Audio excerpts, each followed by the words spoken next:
Hey there everyone, welcome back as we follow the Spector team in their journey where they just won the most recent 2022 US Bridge Championships in Chicago. We're going to be taking a look at the second segment of their opening match, the round of 16, against the Reynolds team. They had a pretty convincing first segment. They won 37-5, and let's jump into the hands and see what we've got. I've not looked at these, so this is the set they played.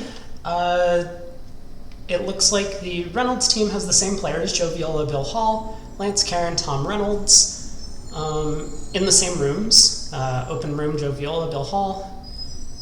So I don't know if they're a four-person team. They could have six. Most teams have six players these days.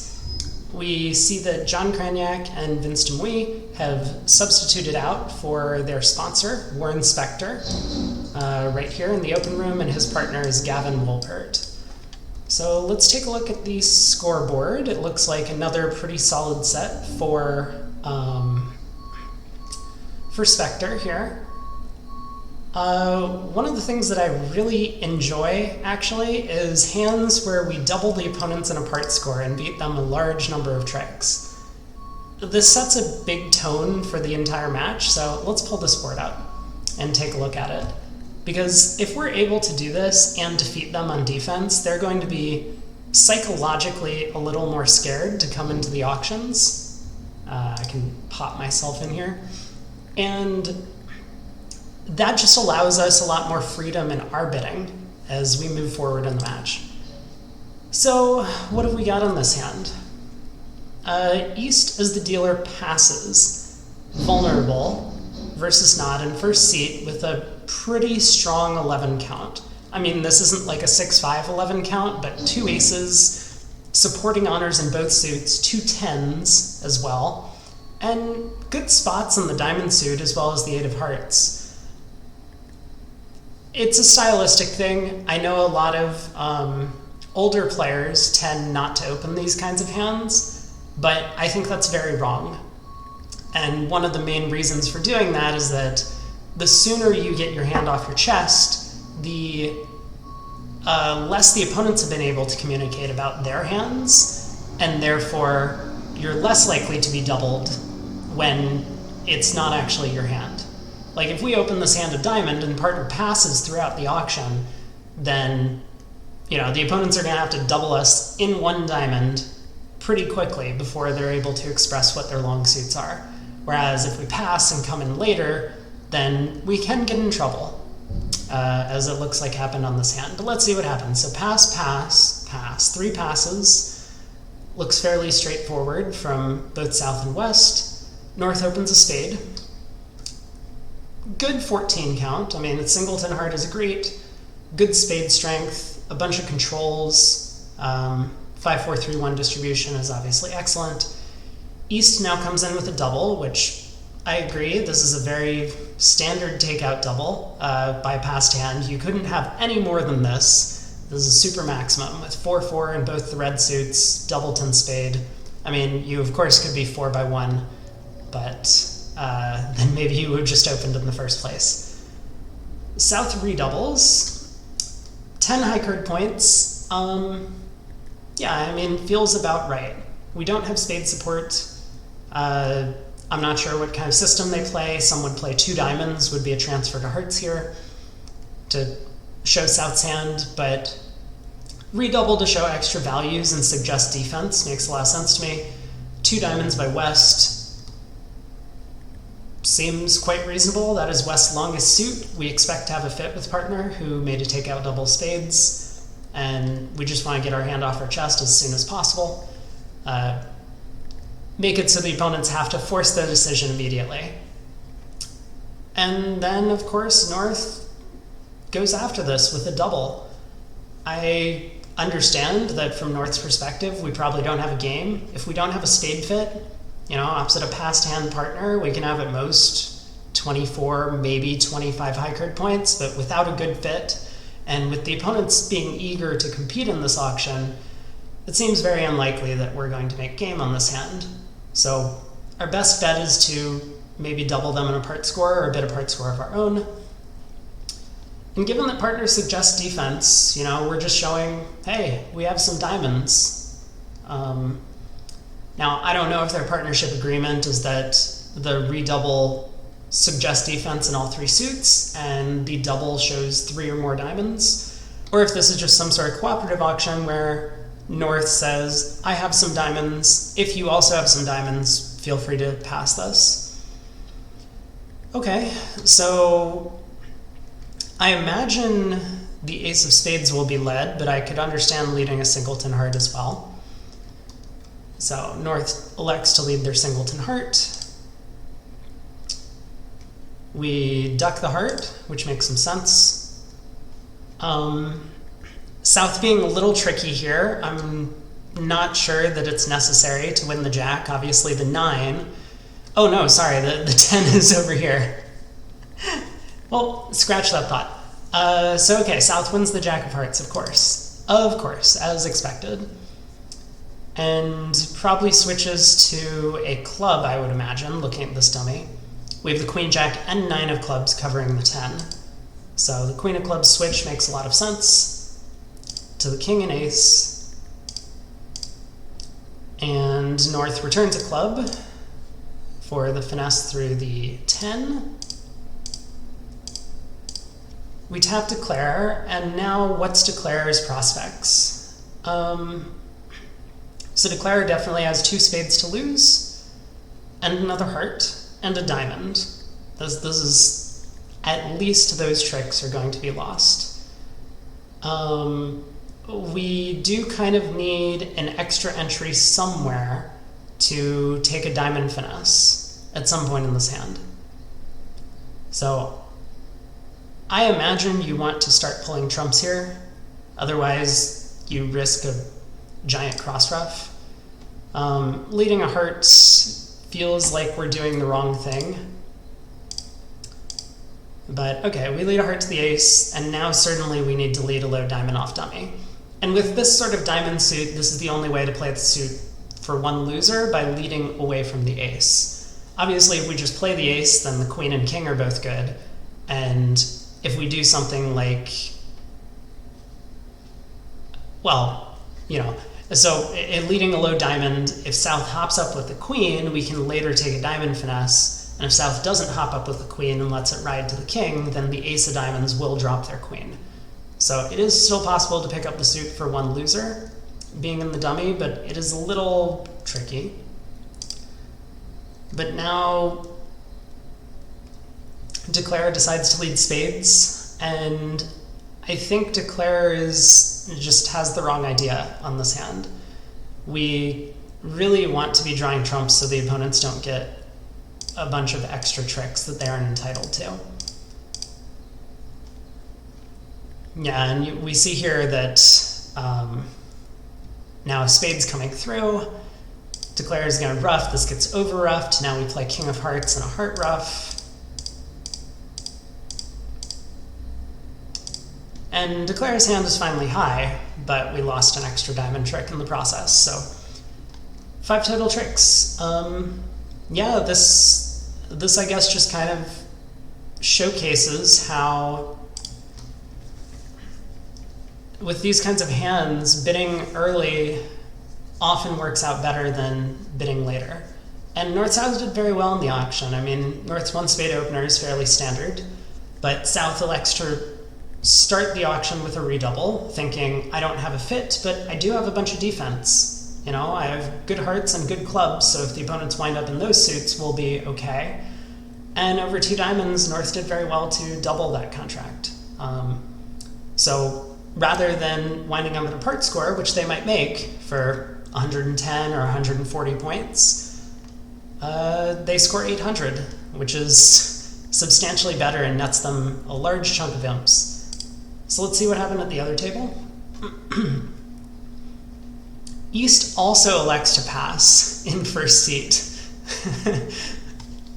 I have some thoughts about that. I suspect that the player in the East seat probably would have opened this if they didn't already have a large lead in the match. If you know that your opponent is not going to be opening this hand and you have a large lead in the match, then you kind of just want to duplicate the actions that they take at the other table. So even though this is an excellent 11 count, 2 good 4-card suits, I've mentioned this already, 2 10s, great spot cards. If you know your opponent's going to pass, then let's duplicate the auction and see if we can make some better decisions than them later in the hand, or just push the board and walk out with an even score. So okay, 3 passes to a spade in the north. Once again, East makes a takeout double. Again, very straightforward and standard.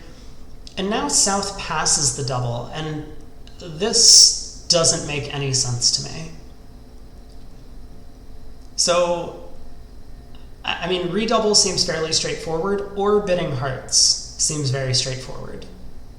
I mean, even though we know that East has some hearts for the takeout double, we could still have an 8-card heart fit. We could have a 9-card heart fit over there. Partner could have 5 spades and 4 hearts. So doing nothing with South opposite a partner who's the only one that was able to open on this auction when we have 10 high card points seems just way too scared. Now, I don't know if that's some nerves after what happened in the first segment, but this just is going to get you into a lot of trouble because you won't be able to show your hand later. Okay, so South pass, West bids 2 diamonds, again, pretty standard. And now, because North hasn't heard from their partner, North just passes. North has nothing to say. Pass, pass, 2 spades by South. Maybe the best we can do at this point is to bid 2 spades. We've denied 3-card spade support already because we didn't act over the takeout double, so this should show a doubleton spade and some hand that's interested in competing. But again, North-South have missed out on a large opportunity to collect a sizable penalty like they got at the other table. So let's take a look at the play. What happened here? I wouldn't be surprised if East leads a diamond against this, the ace of diamonds. Partner did bid the suit, but a club or a spade even, spade might be a bit subpar, but a club makes a lot of sense. It's a safe lead. We don't want to be leading away from aces into the opening bidder. So, okay, East does lead the ace of diamonds. I think that's a very natural lead on this auction. Leading away from 10-3 can give you a lot of problems. Like, for example, here, Declare has a guess as to how to play the club suit for 0 losers. You know, after the Queen of Clubs holds the trick, Declare could lead the Jack of Clubs hoping to pin the 10 doubleton, or they could lead a low club hoping for King doubleton onside. Whereas leading a low club away from the 10, Declare can put in the 9, and this resolves the guess immediately. So, after the ace of diamonds lead,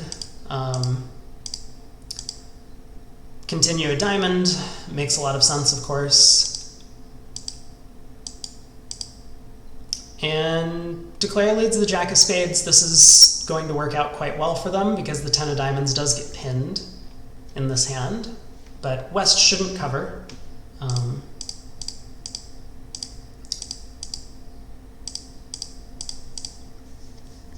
And now, without any extra entries to dummy, Declare can no longer pick up the club suit for no losers, but at this point, we're playing imps, not match points. Declare doesn't really care about the over tricks. If he did, he could have done something like lead the Queen of Clubs earlier, after the Jack of Spades held, for example. And now we just lose a heart trick and take 9 tricks. So 140 points, a fairly respectable score at match points, I would say, but also not great when your teammates are minus 800 and a part score doubled at the other table. Okay, so that's the first hand. Let's take a look at maybe... Ooh, how about the very next hand? This is interesting. I'm looking at the scoreboard, but I don't want to spoil anything if no one's noticed. So let's see what happened in the steal. South opens a heart. Yep, 12 high card points, 5 hearts, makes a lot of sense. North bids 3 hearts, which is alerted as a mixed raise. So North is well within that range with 4 hearts and 7 high card points, as well as a singleton spade. So this is a pretty normal mixed raise. East comes in with 4 spades. That's a lot of spades. Given that we have 4 small diamonds in our hand, I think 3 spades probably would have got the job done. But okay. East elects to gamble a little bit with a 4 spade bid. I mean, I understand the heart void is a little hard to judge, but I would expect partner with any sort of reasonable hand would raise you from 3 spades to 4 in this auction, and especially with a diamond ace and 3 card spade support. So it looks like they would end up in 4 spades, but I do think that 4 spades on this kind of hand could easily get you in trouble. I mean, South could have 4-5, 3-1 distribution, and they take the first 3 diamond tricks, they lead their singleton club, a spade is led, they win the ace, cross to their partner, or maybe they have the ace 10 fourth of spades or something, and you're just going for an enormous number on this deal. So, okay. But we reach 4 spades, which looks like a somewhat normal contract to reach after the 1 heart, 3 heart opening.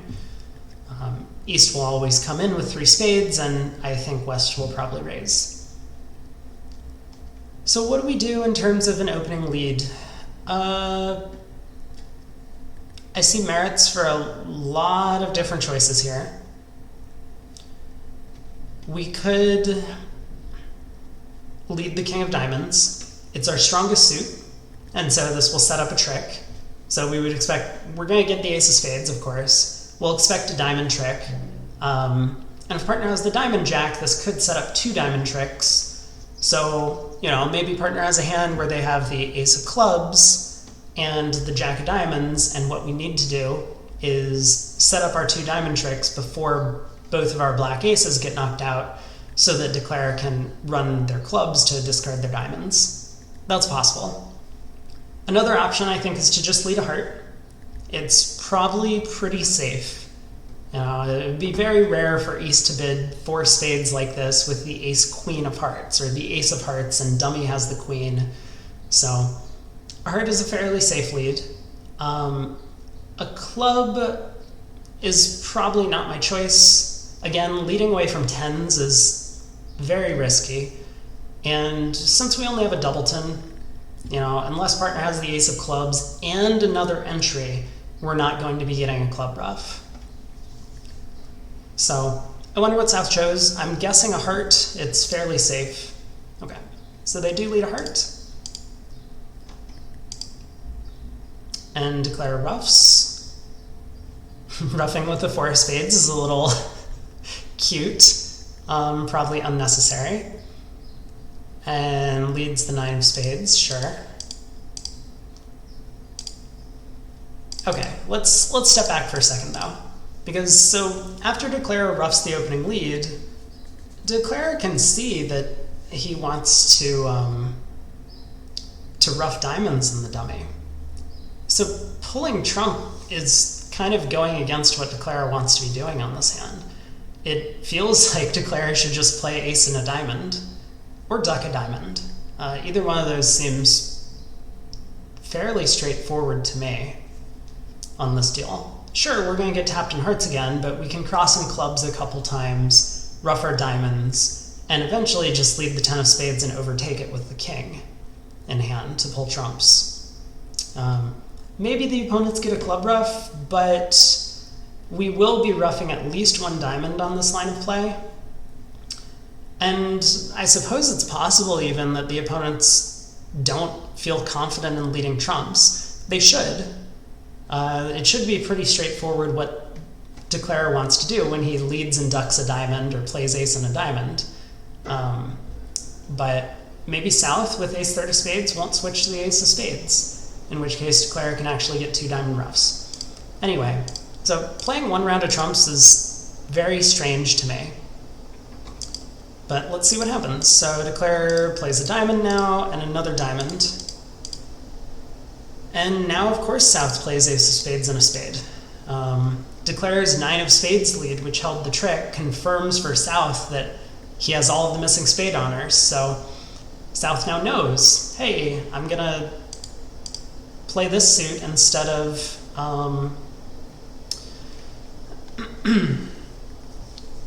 instead of letting you just ruff all your diamonds in the dummy. Okay. Declare wins the trick, and now there's nothing more to be done really on this hand.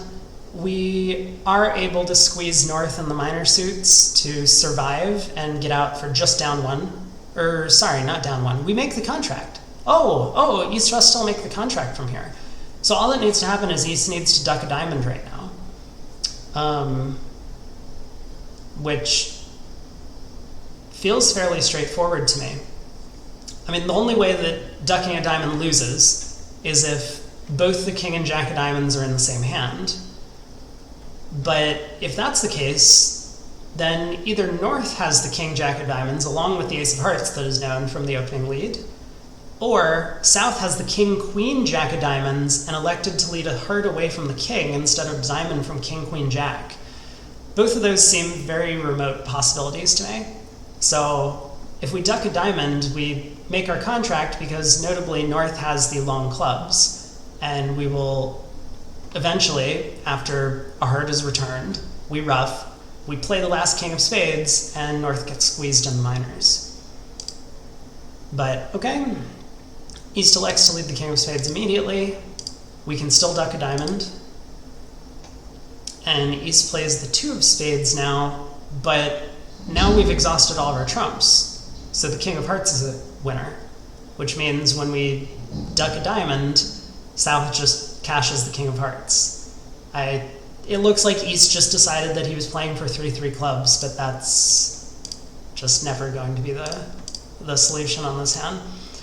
But okay, so East-West did very well to get to game on this hand, but then they just didn't really read the cards right in the end position and settled for a less than optimal line of play, playing for these 3-3 clubs. And when the clubs didn't split, they're just down 1. Okay, let's see what happens at the other table, because I'm guessing they probably don't have mixed raises available. Ah, okay, great. So 1 heart by South, pass by West, 2 no trump by North, which is alerted as a limit raise with 3 trumps, or a mixed raise with 4 trumps. Oh, that's exciting. Okay.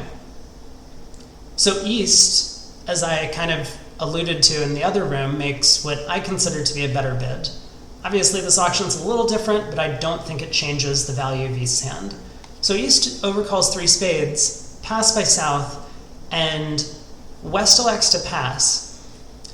Now there is some reasoning for why West should take a different action in this auction than he should in the other room. I think I would probably still have raised with a double 10 and 3 card support, but I understand the pass. I think it's definitely a reasonable alternative. And so here's why. North could have a strong hand with fewer hearts. So if North has a limit raise with 3 card heart support, as 2 no trump suggests, which it could be, then partner has a singleton heart, so we have a heart loser. And partner's 3 spades might not necessarily be suggesting that we want to play a game ourselves. It might be offering one of 2 things. One, it might be saying, hey, do you want to save in 4 spades over 4 hearts, partner? I have a bunch of offense, I have some spades, but I don't necessarily have a lot of defense. So it could be a hand that looks like that, in which case West would look at his hand if 4 hearts happen to come from South or North later in the auction, and could then judge whether or not he wanted to save. An alternative is suggesting that, okay, I have some good spades, and I think that leading a spade might be our best chance to defeat a heart contract. So over 3 spades, South bids 4 hearts. The auction passes out, and then West, looking at a hand like this, where a club lead might look fairly normal to try and go after and set up some tricks, would instead defer to their partner's spade bid and say, okay, I'm going to lead a spade. Maybe partner has king, queen, jack, fifth, and we want to set up some tricks in that suit. So those are 2 possibilities. I don't know exactly what their agreements are, but that could be a reason why West passed in this auction instead of competing to 4 spades. And let's take a look at how the defense went. South once again leads the 2 of hearts. Okay. And I like the 10 of hearts play. So I didn't mention this from the other table, but getting information about who has what honors is very valuable. Like, imagine if the 10 of hearts forced the ace. Now we know that North has an ace. And given that the opponents have 19 high card points between them, that could be very valuable information because they've done a lot of bidding. So South, who has the opening hand, missing the ace of hearts would need a lot of the remaining cards to make up an opening bid. Okay, so 10 of hearts, but North plays the jack, which still good information to get, especially if this entire team, I don't know if these North-South pair do it, but in the other room we saw East-West didn't open a very good 11 count. So South might be required to have 12 high card points in their convention system before he can open the bidding. So we rough the first trick. Okay, we rough with the 2 of spades. I like that a little better than the 4. We're not confusing anyone by playing the 4 here. And yeah, this looks very normal and straightforward to me. Let's just play a diamond and try and rough a diamond in the dummy. Okay, South wins the queen of diamonds. Returns the 5 of hearts. I don't know if this is out of desperation, but we can see kind of the difference between playing a round of spades and then playing diamonds versus playing diamonds immediately. When the 9 of spades holds, not only does South know that his partner has nothing in spades, but he probably suspects spades are 6-3-1 around the table. So he wouldn't be afraid of, for example, dropping his partner's singleton king of spades by cashing the ace here. Whereas if we don't play a round of spades first and we just play ace of diamonds diamond, now the opponents might be scared of leading the ace of spades from the south hand, even though I think it's pretty clearly indicated that East is trying to rough diamonds based on this line of play. We know he's long, he roughed a heart at trick 1. So, but okay, it shows that, players can make mistakes if you can steal information about your hand. So the 5 of hearts lead, comes back. Now the 8 forces the ace. This is great. So we get some information about that. And okay, yeah, no, this is cool. So East at this point is just playing safe for his contract, but he has in reserve this squeeze in the minor suits against North, which it looks like he's probably going to be able to pull off. He knows South has the spade ace, and he's already seen South turn up with the king queen of diamonds. So similar to what I said at the other table, we know South would have led the king queen jack of diamonds if he had it.